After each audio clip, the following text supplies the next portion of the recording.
हामी सिन्धुली कलाघर जान खोज्दैछौँ। यहाँनिर धेरै जाम छ, गाडीहरू यसै दिन सकिन्छ। व्यापक जाम भएको कारणले गर्दाखेरि जान एकदम गाह्रो भइरहेको छ। यस्तो जाम छ नि यहाँनिर, लगभग 1-2 किलोमिटरको जाम छ यहाँनिर। त्यही भएर हामीले जान अलिक गाह्रो भइरहेछ। जामलाई किचेर जानको लागि माथिसम्म जाम बाटो सानो छ।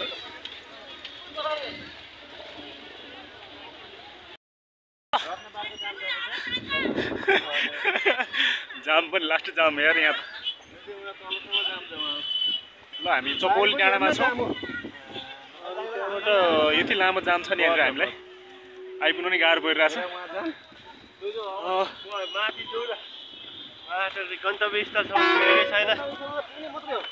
अब हामी उकालो लाग्दैछौँ गन्तव्य स्थलमा, कहाँ हो थाहा छैन। तर यहाँ डाँडा हिँड्नुपर्ने अवस्था आइरहेछ। हामी चपोली डाँडामा रहेका छौँ। यहाँबाट एकदम सुन्दर भ्यू देख्न सकिन्छ। आजको दिन त हो नि, के छ।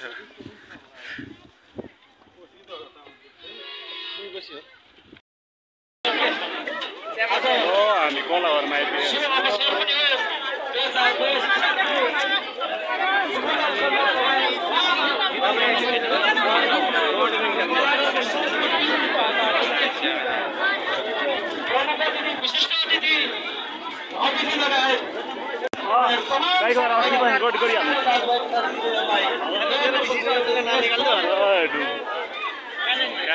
शुभकामना दिँदै मेरो छोटो भनाइ यही अन्त गर्छु। हस् त, धन्यवाद।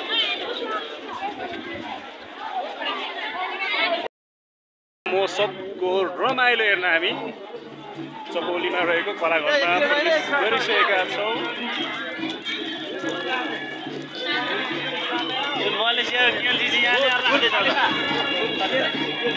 अरे अरे झन्नै म आइन फेरि। ल ट्राई गरी हेर्नु एकचोटि हाल्नु ड्याम पाएर।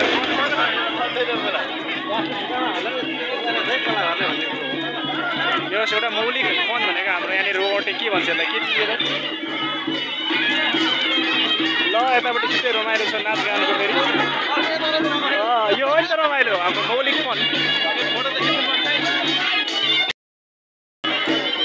कलाघरमा एउटा मौलिक फोन राष्ट्रिय कला महोत्सवको अनुभव लिइरहेको छौँ यहाँ।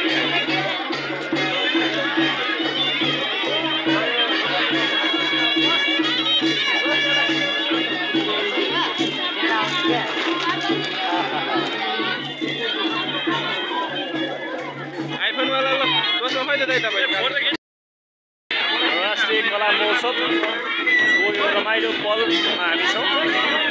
यहाँनिर चाहिँ हामी पुरै कलाघरमा रहेका छौँ। राष्ट्रिय कला महोत्सव कलाघरमा गरिरहेका छौँ। यसको चाहिँ हामी अनुभव गरेका छौँ यहाँनिर।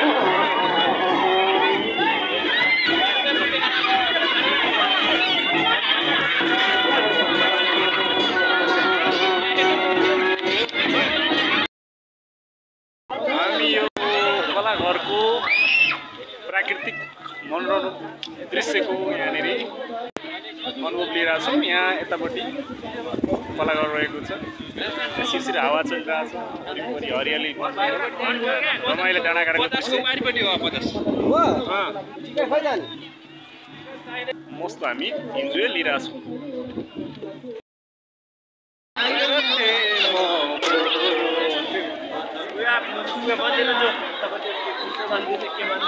यार घरमा चाहिँ भन्न खिच्नु, अरू भने त यस्तै हो।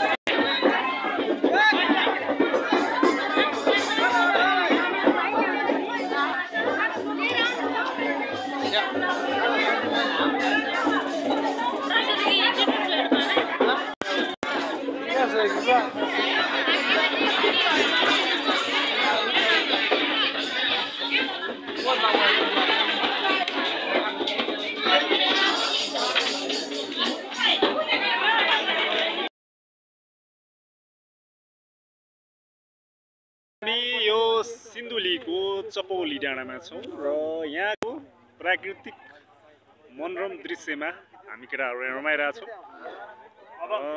यहाँबाट चाहिँ सुन्दर सुन्दर दृश्यहरू पनि देख्न सक्छौँ हामीले। यहाँको अरू चिज भन्दा त मलाई ठिकै लाग्यो, तर यहाँबाट हेर्ने भ्यूहरू चाहिँ एकदमै बवाल लाग्छ। चारैतिर डाँडा काँडा हरियाली होइन, मनोरम दृश्यको चाहिँ एकदम मजाले अनुभव लिन पाइन्छ। त्यो चाहिँ एउटा बेस्ट पार्ट हो यहाँको।